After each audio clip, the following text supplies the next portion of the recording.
رکھ حوصلہ وہ منظر بھی آئے گا، پیاسے کے پاس چل کر سمندر بھی آئے گا، تھک کر نہ بیٹھ اے منزل کے مسافر، منزل بھی ملے گی اور ملنے کا مزہ بھی آئے گا۔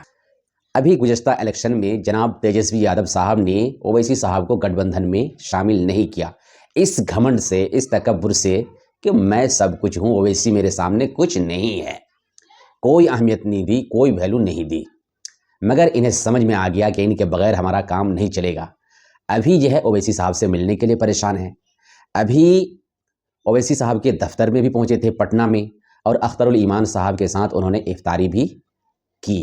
اچھی بات ہے، ویلکم، سواگتم، اور آپ کا شکریہ کہ آپ کو سمجھ میں آیا تو دیر ہی سے سمجھ میں آیا، پھر بھی ہمیں کوئی تکلیف نہیں، لیکن آپ نے بعد میں تو سمجھا۔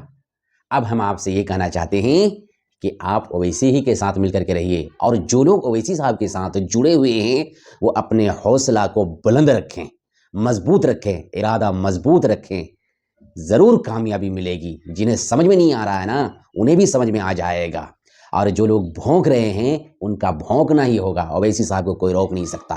یہ سیلاب ہے، ان کے سامنے جو بھی آئیں گے تنکے کی طرح اڑ جائیں گے۔ اویسی صاحب ایک آندھی ہیں، ان کے سامنے جتنے بھی ہیں جو انہیں دبانے اور کچلنے کی کوشش کرتے ہیں، یہ تنکے کی طرح اڑ جائیں گے۔ اس وجہ سے اویسی صاحب کو مضبوط کرنے کی کوشش کریں، انشاءاللہ۔ یہ حق پر ڈٹی ہوئی ایک پارٹی ہے، AIM پارٹی ایسی پارٹی ہے جو انصاف کی بات کرتی ہے، حق کی بات کرتی ہے، مظلوموں اور دلت اور ہندو مسلم سکھ عیسائی کو جوڑنے والی پارٹی ہے، اور ایکتا چاہنے والی پارٹی ہے، انصاف دلانے والی پارٹی ہے، اور دبے کچلے اور کچھ پچھڑے قسم کے لوگوں کو اوپر اٹھانے والی پارٹی ہے۔ اس وجہ سے اور شانتی کی دعوت دینے والی پارٹی ہے۔ اس وجہ سے ہمیں اس پارٹی کے ساتھ مضبوطی کے ساتھ ڈٹے رہنا چاہیے اور انہیں مضبوط کرنے کی کوشش کرنی چاہیے۔ یہ جو دنگائی پارٹیاں ہیں ایک دن ختم ہو جائے گی، اور دنگا بھڑکانے والے جو لوگ ہیں، چاہے میڈیا کی شکل میں، چاہے اور دیگر کچھ لوگ جو مسلمانوں کو مٹانے کی کوشش کرتے ہیں، پاکستان بھیجنے کی کوشش کرتے ہیں، یہ سب کے سب دم توڑ دیں گے۔